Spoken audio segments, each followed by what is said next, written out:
আজকের আকাশটা ছিল একটু মেঘলা মেঘলা, ওই জন্য আর মাঠে যাইনি, ছাদের উপরেই রান্না করেছি। আজকে আমরা রান্না করব পুঁটি মাছের ঝাল আর রান্না করব বেগুনের রসা।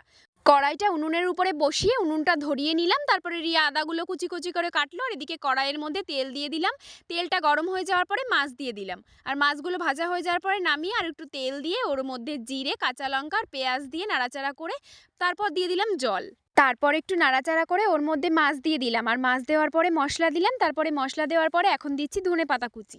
দারুণ গন্ধ বেরোচ্ছিল কিন্তু রান্না দিয়ে। টিনা এদিকে বসেছে বেগুন কাটতে, তারপর বেগুনগুলো প্রথমে ভেজে নিয়েছি, তারপরে কড়াইয়ের মধ্যে তেল দিয়ে জিরে দিয়ে ভাজা বেগুনগুলো ওর মধ্যে দিয়ে নাড়াচাড়া করে এখন দিয়ে দিয়েছি জল। দুটো রান্নায় হয়ে যাওয়ার পরে এবার বসিয়েছি ভাত, আর ভাত অর্ধেক হতে না হতেই উনুনের মধ্যে ছাই ভরে গেছিলো, ওই জন্য বোন আবার উনুনটাকে উল্টে থালার মধ্যে ছাইগুলোকে ঢেলে আবার ভাত বসিয়েছে।